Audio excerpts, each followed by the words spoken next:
everybody, and welcome back. It is once again your favorite deputy of Movie Deputy Podcast, bringing to you the movie reviews to try to help you decide what you should see, what you shouldn't, and just kind of help you be prepared for what's out there and what's come out in the past and what's going to be coming out in the future. Sorry, I'm just kind of all over the place today, a little bit scatterbrained. If you listened to yesterday's episode, you know we told you about Indiana Jones, Raiders of the Lost Ark. It's the first of the Indiana Jones movies. Today we're actually going to be talking about Indiana Jones and the Temple of Doom. Now, this one, before I even get into this one any further, the first Indiana Jones, Raiders of the Lost Ark, I gave it a 7 out of 10 on the deputy scale. This one got a 4.5. Now, that seems like quite a drastic change in score and maybe even a little bit of a different change in tone in the movie. And what's a little bit confusing, and I'm not sure why they did it, I actually have a theory on why they did it, but I'm getting into that here in a minute.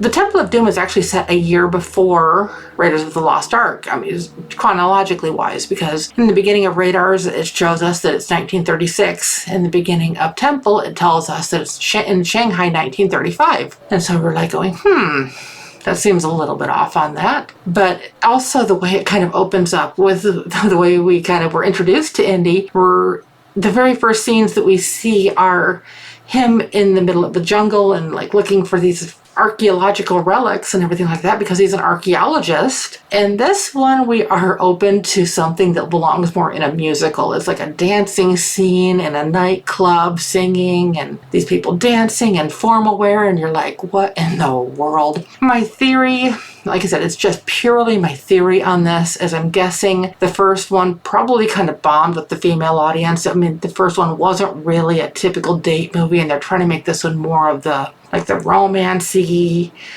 just kind of more the relatable, a little bit more action, maybe a little bit more suspense, kind of in all of that stuff. And the whole scheme of things, they kind of lose their way. In this one, Indiana Jones he's basically sent to try to find the light stones or whatever. I'm trying to remember what they're called. I can't remember what they're called. But basically, they're the stones that bring this tribe of these natives and everything like that, their life, their light, the Sankara stones. That's it. They're called the Sankara stones. And sorry about that, my brain just blanked for a second.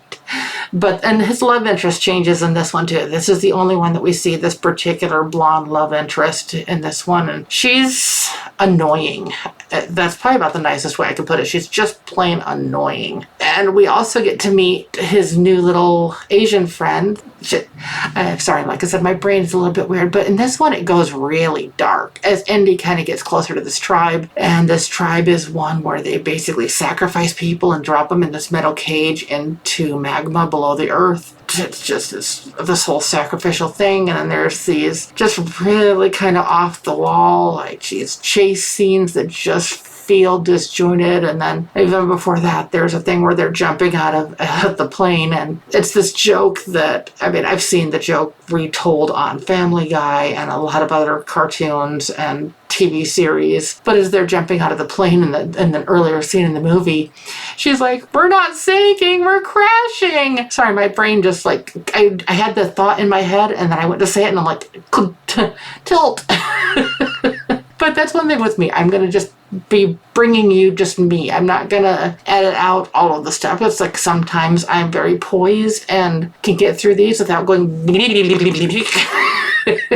other times, not so much. And today is one of those other ones, not so much. Yeah, with Temple of Doom, it's an important part of the Indiana Jones series to understand the story. And I understand that technically they were trying to get away from the whole Nazi thing with the whole thing, so that they were trying to do, it's like, okay, what else do archaeologists do except to go after like war type treasure or religious treasure, and they went in this direction. But at the same time, you're kind of going, why did they even bother doing this? Again, because of the content and everything that's in this one, I did give this one a guilty rating on the whole innocent guilty things on Movie Deputy. Even on a personal level, I would probably give this a guilty rating just because some of the scenes are a little intense on some of the things that they have to at least pretend that they're eating. It's like, I would not advise eating before you watch this movie because some of the scenes, they will make your stomach churn. I mean, there's some of the foods and everything that they're introduced to that they have to eat that just make me want to hurl. I mean, okay, if I was starving, yes, I would eat this stuff. And I understand it's in a part of the world where their cuisine is different than it is here in America, but still, some of the things that they're served just is like, ew. And that's probably the nicest I could be on that. It's just going, ew. But like I said, there's a few interesting action scenes. There's the thing that they are riding the old mine cart. That's kind of interesting, which of course it would never actually happen like that, but it's Hollywood, so what do you expect? And there's some interesting stuff with like a rope bridge and things like that. Again, not going to give away too much of the story. Ultimately, let's just say that Indy succeeds in his task and helps bring peace to this community. But let's just hope with the next couple Indiana Jones movies that they kind of get back on track. I can just say there's got to be enough people that loved Raiders of the Lost Ark that even with as awful as Temple of Doom is, that they wanted to maybe stick around and go, hey, let's take this another step further. Let's give this one more shot. And I'm so glad that they did. And that's actually what we're going to be talking about with you tomorrow is Indiana Jones and the Last Crusade, which is the next movie in the series. So I hope you come back for that. If you like what you're hearing, please like and subscribe for more. And I can't wait to talk to you about more of these movies and help bring you the latest and greatest information. Until later, bye!